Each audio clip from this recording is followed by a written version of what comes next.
welcome back to another episode here on Britain's Farm. So, as you can see, it's November and time is running out really for the rest of this farming year, and we're soon going to be going into the new year in the spring. Now, I've had a little look around, and I've had a little sort of to try and find some winter jobs. Now, because obviously we're such a tiny farm at the moment, there's not a great deal that we can do. These tracks is something that I would like to do, however, just having a sort of little, because I back every save game up obviously, so that, you know, just in case the unthinkable happens. And on the other backup save game that I've got, I tried using that bucket to smooth out these pathways and to also change them over to a stony pathway rather than the way they look now. The problem that I've got is that that particular bucket digs in, and doesn't seem to matter what setting I have the Terrafarm on, it digs in and makes a right mess. So I did try it with an excavator, and it works absolutely fine with an excavator. There's no issue. I can go sort of right through the ground, and it doesn't raise the ground up, it doesn't do anything to the ground other than what I'm kind of telling it to do. But for whatever reason, that bucket is doing that to the ground. So my plans for this winter have kind of been spoiled, because the plan was we was going to smooth these out, change them over to gravel. We were going to come all the way around here. We were going to sort out some trees that are just sort of kind of floating rather weirdly in the air. But as I said in the previous video, that happened after I deleted all the hedges. I don't know why. I don't know what's caused that. And also the plan was we was going to come and fill this in, so that this wasn't here no more. But yet again, that's kind of not probably going to happen.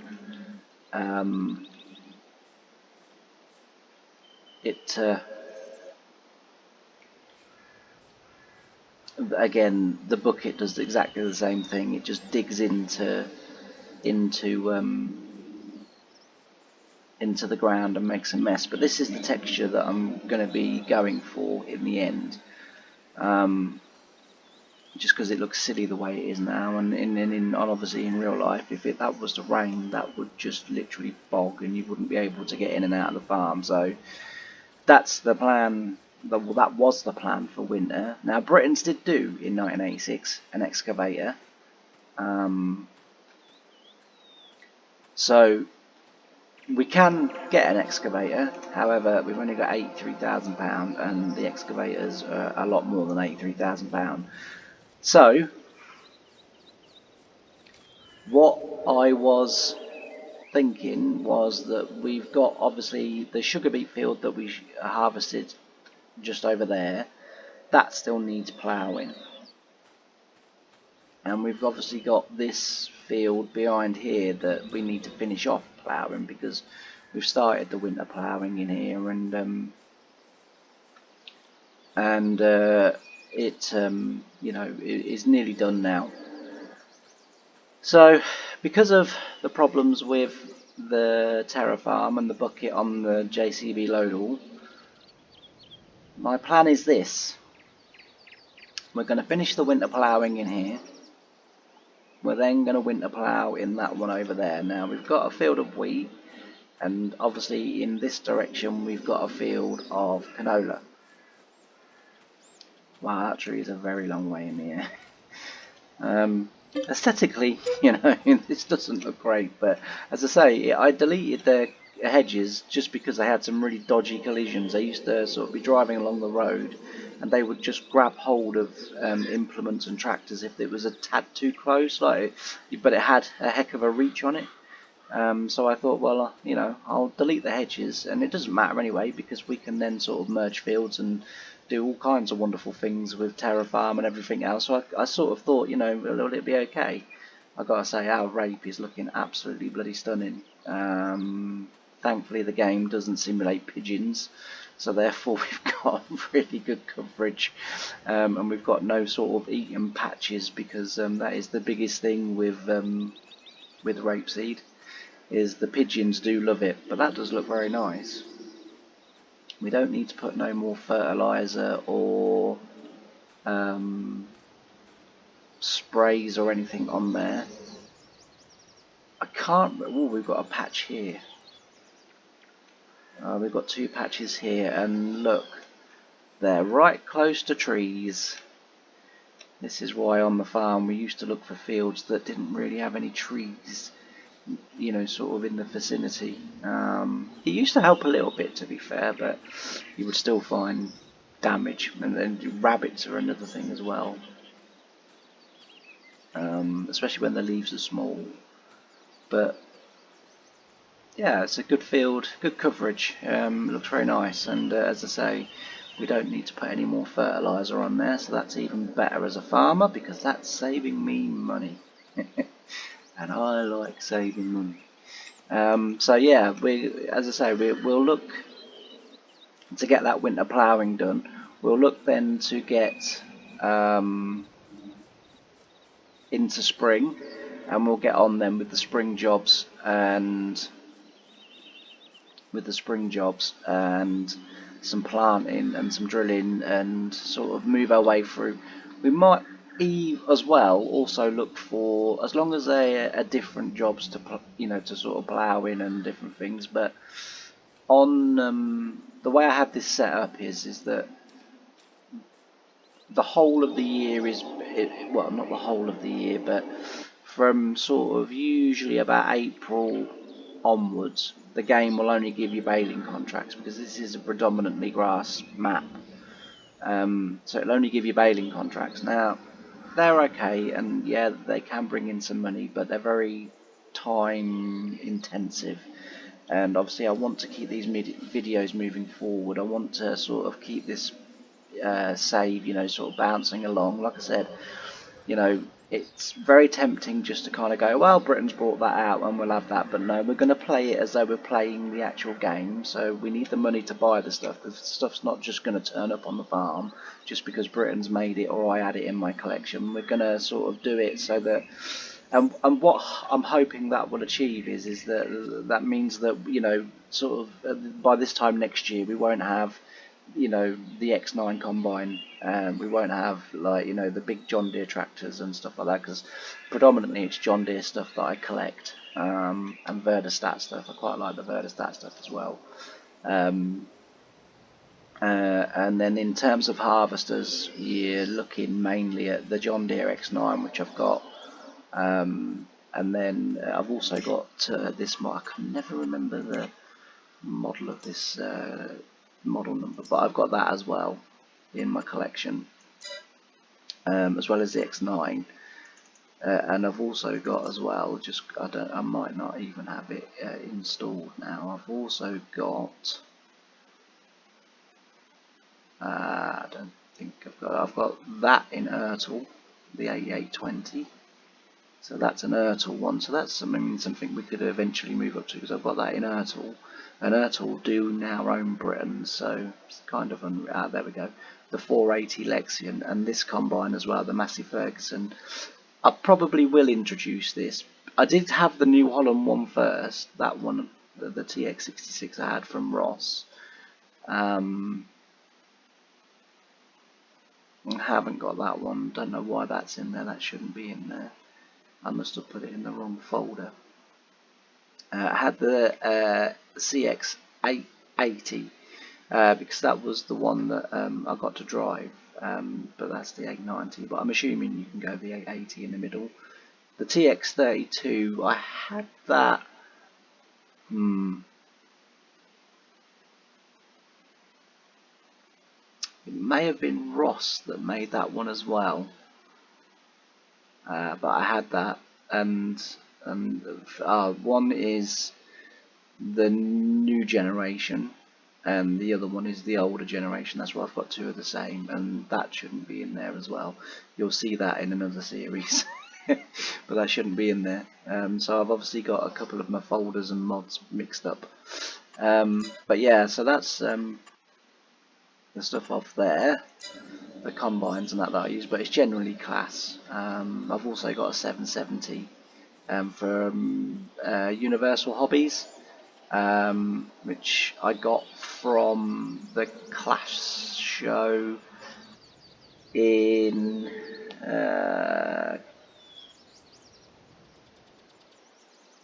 Coventry, was it? It was quite a few years ago.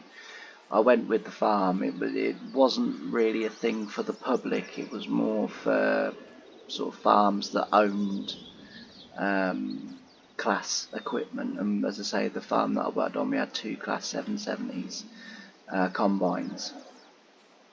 Now they've got one Lexion 8900, which apparently does more per day than the two 770s. So it was quite understandable why they moved up to that one, but I enjoyed the 770. It's a nice combine to drive. My only little-ish complaint about it was it at times it could be quite rattly, and it was quite loud when unloading. Not as loud as the John Deere. We had a John Deere. We had 670, I think. I think it was the 670 we had. I can't remember. Without looking at my pictures, I can't remember. But and that was incredibly noisy when unloading. So much so that if I had my radio on, when I was unloading, I couldn't hear my radio. So I either had to have my radio loud all the time or just miss the bits while I was unloading. But anyway, that's enough of just sort of wandering around and chatting. Let's get on with some winter ploughing and get on with, as I said, we've got this field to do, we've got the sugarbeet field to do. That probably, depending on how long it's taken to do these two fields, will end today's episode, and then in the next one we'll be in spring, and we will be starting our obviously spring work, and hopefully there'll be a couple of contracts for us to do as well. But I'm going to say I'll see you in a little while. I'm going to time lapse this just so you don't have to sit through me ploughing, because this will take a little while to finish this field off, and then as I say, I've got to plough that field as well, so I'll time lapse it, and I'll see you in a little while.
Look at me in the eyes, yeah. Look at me in the eyes. I know for sure it feels nice. Look at me in the eyes, I know it feels nice. Yeah, I know you've been asking for it. Got you in your knees for it. Or was I your mindness for it? You got me feeling like my. I know it's really hard, boy, to say goodbye. If you give me a treat, boy, I'll give you my heart. Can't get you out of my mind. Look at me in the eyes, yeah. Look at me in the eyes. I know for sure it feels nice. Look at me in the eyes, I know it feels nice. Hey.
Look at me in the eyes, yeah. Look at me in the eyes. I know for sure it feels nice. Look at me in the eyes, I know it feels nice. Yeah, I know you've been asking for it. Got you in your knees for it. Or was I your mindness for it? You got me feeling like my. I know it's really hard, boy, to say goodbye. If you give me a treat, boy, I'll give you my heart. Get you out of my mind. Look at me in the eyes, yeah. Look at me in the eyes. I know for sure it feels nice. Look at me in the eyes, I know it feels nice. Hey.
Hello everyone, I'm back. So, as you can see, we've just got this field now to finish. I've tried to straighten it up, as you can probably tell. It's something that you if you if you're lucky enough to get it right, you can do. So I've tried to just obviously straight line it straight through the field now. If you ideally when you start ploughing, you're looking for a straight edge. If you can find a straight edge, you should be okay. But sometimes you get like little curls at the end, which we get on this map. The fields are sort of carved rather than sort of square, and so all you need to do is just plough it, follow the contours of the field, plough it for a few breeds, and then once you can drive straight through the field to the opposite end, then you can just straight line it. It does leave the ploughing on that little bit looking a little bit of a mess, but generally, as long as you make sure it's the breed that's away from the road, no one can see it, so you kind of get away with it. But yeah, so as I say, I hope you've enjoyed today's episode. That's going to conclude today's episode, and off camera I'm going to get this finished, and then if I can find some contracts to do, then we'll do obviously some contracts. But if I can't find contracts to do, then we will, in the next episode, we will be springtime. Because what I don't want is, I've got a feeling that a lot of the contracts that are going to be available are ploughing, and we've seen more than enough ploughing now for this year. We want to move on to some different jobs. So I'll have a look through. If I can't find anything, and then in actual fact, let's have a look now. But as I say, I've still got that field to plough, so there's still baling jobs at the moment anyway, so, and we don't have the equipment for that at the moment, so that will be another day's job, or a job for another day, I should say.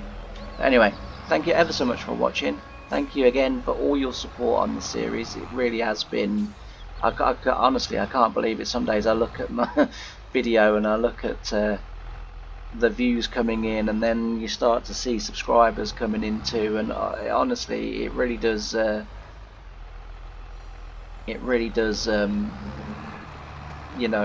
make me so grateful,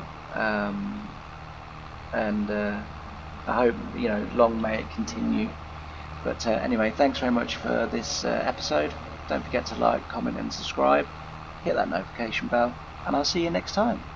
Bye for now.